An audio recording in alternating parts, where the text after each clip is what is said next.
নমস্কার। এক বিন্দু অমৃত বাড়ি এই অনুষ্ঠানটি প্রাণারাম বাংলা চ্যানেলে রাত 9টায় সপ্তাহে 3 দিন অনুষ্ঠিত হয়। আমরা আলোচনা করছি গৌরী মায়ের কথা। উচ্চ আধ্যাত্মিক গুণসম্পন্না মহাসাধিকা গৌরী মা ছিলেন অত্যন্ত সুরসিকা। একদিন সন্ধেবেলা জয়রামবাটিতে 2 সাধুর আগমন হয়েছে মায়ের বাড়িতে। একজন গুরু আর তার চেলা, দুজনের পরনে আলখাল্লা, মাথায় পাগড়ি, হাতে লাঠি। মায়ের এক ভাই মাকে গিয়ে বলেছিলেন, দিদি তোমার 2জন মাদ্রাজি ভক্ত এসেছে। তাদের মধ্যে যিনি গুরু তিনি কিন্তু বাইরে অপেক্ষা না করে অন্দরমহলে ঢুকে পড়লেন এবং পাগলি মামিকে দেখে তার কাছে ভিক্ষা চাইলেন। পাগলি মামি তো অত্যন্ত বিরক্ত হয়ে বললেন, মোলোজা, রাত দুপুরে গেরস্তের বাড়িতে ঢুকে আর সময় পেল না, এখন ভিক্ষা চাইছে। কিন্তু বিন্দুমাত্র সেই কথায় ভ্রুক্ষেপ না করে ক্রমাগত সেই সন্ন্যাসী সুরবালার দিকে এগিয়ে যেতে লাগলেন। ছোট মামি ভয় পেয়ে চিৎকার করে বলেছিলেন, ঠাকুরজি তাড়াতাড়ি এসো, এক পুরুষ মানুষ অন্দরে ঢুকে পড়েছে। শুনে সবাই ছুটে এসেছিলেন। মাতা ঠাকুরনী আসতেই সেই সন্ন্যাসী পাগড়ি তার টেনে খুলে ফেলে মাকে প্রণাম করে তার পায়ের ধুলো নিলেন। মা বললেন, ধন্যী মেয়ে তোমরা, গৌরদাসী সঙ্গে দুর্গাকেও নিয়ে এসেছো। দুর্গাপুরী দেবীকে মা খুকি বলতেন। খুকিকেও নিয়ে এসেছো। চারিদিকে হাসির রোল পড়ে গিয়েছিল। মা বলেছিলেন, এমন সেজেছ চেনার উপায় নেই। এইরকমই সূক্ষ্ম রসবোধ ছিল গৌরী মায়ের, সেই রকম ত্যাগ তিতিক্ষা। তিনি প্রায় নবদ্বীপে যেতেন। বলতেন, নদে আমার শ্বশুর বাড়ি। আর নিত্যানন্দ মহাপ্রভুর মূর্তি দেখলে ভাসুর জ্ঞানে ঘোমটা দিতেন। তার জন্ম তারিখটা জানা যায় না। পরবর্তীকালে ভক্তরা যখন জন্মোৎসব করতে চেয়েছেন, বলেছেন নিত্যানন্দ প্রভুর জন্মতিথিতে আমার জন্মোৎসব করো। চৈতন্যদেবের সঙ্গে ছিল তার এমনই সম্পর্ক। তিনি পৌঁছেছিলেন বৃন্দাবনে। তারপর যেই মথুরায় গেলেন, তার দুঃসম্পর্কের এক কাকার সঙ্গে দেখা হয়ে গেল। সঙ্গে সঙ্গে তিনি চলে এলেন জয়পুর, পুষ্কর, প্রভাস ঘুরে গেলেন দ্বারকাতে। সেখানে রণছড়জির মন্দিরে তিনি দর্শন করলেন বালকরূপী শ্রীকৃষ্ণকে। এটি দর্শনের পর দিব্য উন্মত্ততা জেগেছিল তার। শ্রীকৃষ্ণকে পূর্ণরূপে পাবেন, তা না হলে জীবন বিসর্জন দেবেন। গেলেন আবার মথুরায়। ললিতা কুঞ্জে অভূতপূর্ব দর্শন লাভ করলেন।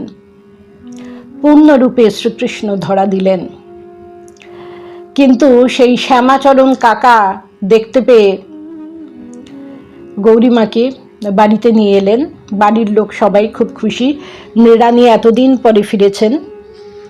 কিন্তু সন্ন্যাসীর তো পূর্বাশ্রমে বেশি দিন থাকা উচিত নয়। তিনি শীঘ্রই পুরুষোত্তম থেকে ফিরছি বলে চলে এলেন। জগন্নাথপুরীতে দেখা হলো রাধারমণ বসুর সঙ্গে, যিনি বলরাম বসুর পিতা। তিনি বললেন, মা, যখন বৃন্দাবনে যাবে কালাবাবুর কুঞ্জে থাকবে। কালাবাবুর কুঞ্জে যখন গিয়েছিলেন, তখন বলরাম বসুর সঙ্গে পরিচয় হয়েছিল। তিনি বলেছিলেন, দিদি, দক্ষিণেশ্বরে এক মহাপুরুষের দর্শন পেয়েছি। মুহুর্মুহু তার সমাধি হয়। তুমি একবার অবশ্যই তাকে দেখে এসো। গৌরীমা শুনলেন, কোনো উত্তর দিলেন না। তারপর গেলেন কেদার বদ্রী দর্শনে। মায়ের অসুস্থতার সংবাদ পেয়ে তিনি এলেন কলকাতায়। মা সুস্থ হয়ে গেলে আবার গেলেন পুরীতে। সেখানে এক ভক্ত তাকে বলেছিলেন, মাগো, দক্ষিণেশ্বরে দেখা পেলুম এক অসাধারণ মানুষের, অপরূপ রূপ, জ্ঞানে ভরপুর, প্রেমে ঢলঢল, ঘন ঘন সমাধি। শ্রীক্ষেত্র থেকে ফিরে তিনি কলকাতায় এসে বলরাম বসুর গৃহে আশ্রয় নিয়েছিলেন। বলরামবাবু আবার তাকে শ্রীরামকৃষ্ণের কথা বললেন, কিন্তু গৌরীমা বলেছিলেন, দাদা, অনেক সাধুকে দর্শন করেছি, আমার কোনো সাধু দর্শনের ইচ্ছে নেই। তোমার সাধুর যদি ক্ষমতা থাকে তিনি আমায় নিজে টেনে নিয়ে যাবেন। ব্যাস, শ্রীরামকৃষ্ণকে ওপেন চ্যালেঞ্জ করেছেন গৌরীমা। এরপর শুরু হলো সেই টানাটানি। পরের দিন যখন লালজিকে স্নান করিয়ে তিনি তাঁর চরণে তুলসী নিবেদন করছেন, দেখছেন অবয়বহীন দুটি জীবন্ত চরণ, সেই মানুষের চরণে গিয়ে পড়ছে তুলসী। দামোদরকে তুলসী দেওয়ার সময় সেই চরণ যুগলে দেখতে পাচ্ছেন তিনি তুলসী অর্পণ করছেন। জ্ঞান হারালেন। জ্ঞান ফিরতে মনে হলো তার হৃদয়কে যেন সুতো দিয়ে বেঁধে কেউ টানছে। পরদিন সকালবেলা ভোর না হতে হতেই তিনি বলরামবাবুর বাড়ির দরজার কাছে এসে দাঁড়িয়েছেন, বাইরে বেরোবেন। তখন বলরামবাবু বলছেন, দিদি, দক্ষিণেশ্বরে যাচ্ছ তো, চলো, আমরাও যাব। সেই কাক ভরে দক্ষিণেশ্বরে গিয়ে দেখছেন শ্রীরামকৃষ্ণ লাটাইতে সুতো গোটাচ্ছেন আর গান গাইছেন, যশোতা নাচাতো গোমা বলে নিল মনি, সেরূপ লুকালি কোথা করাল বদনী শ্যামা, একবার নাচো গো শ্যামা। যিনি শ্যাম তিনিই শ্যামা। যাকে ধরে আনার প্রয়োজন সুতো দিয়ে ধরে তো এনেছেন, এবার লাটাইতে সুতো গোটাবার পালা ঠাকুরের। তিনি যেন কিছুই জানেন না। বলরাম বসু গৌরী মায়ের পরিচয় দিলেন। সবাইকে যেমন বলেন তেমনি তিনি গৌরীমাকে বলেছিলেন, আবার এসো। পরের দিন গৌরীমা একা গিয়েছিলেন দক্ষিণেশ্বরে। ঠাকুর যেন তার জন্যই অপেক্ষা করেছিলেন। গৌরীমা বলেছিলেন, বাবা, তুমি এখানে লুকিয়ে আছো, আমি তোমাকে কত খুঁজেছি। ঠাকুর বলেছিলেন, ধরা দিলে কি এত তপস্যা হতো, এত সাধন ভজন হতো? প্রায় যেতেন দক্ষিণেশ্বরে গৌরীমা। ভালো ভালো খাবার রান্না করে নিয়ে যেতেন এবং ঠাকুরের প্রতি তার এমন আকর্ষণ, হয়তো বলরাম গৃহে আছেন, খেতে খেতে ঠাকুরের কথা মনে হয়েছে, তিনি ছুটে যেতেন দক্ষিণেশ্বরে। পৌঁছে হয়তো মনে হলো তার হাতটাও ধোয়া হয়নি।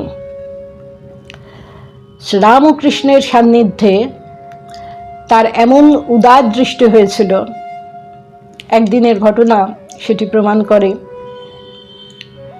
ঠাকুর নিজে একটা সন্দেশ খেয়ে গৌরীমাকে সেটি খাইয়ে দিয়েছেন। তারপর বলছেন, এই যা, আজ যে রামনবমীর উপবাস। গৌরীমা রামনবমীর উপবাস করেছিলেন, কিন্তু ঠাকুর সেটা মনে করিয়ে দিতেই গৌরীমা বলেছিলেন, তোমার উপরেও আবার বিধিনিষেধ। শ্রীরামকৃষ্ণ হলেন কর্মনাশা, তিনি ফরাস ডাঙা। আমরা যে কর্ম করি সে কর্মফল ভোগ করতে আমাদের বারবার জন্ম নিতে হয়।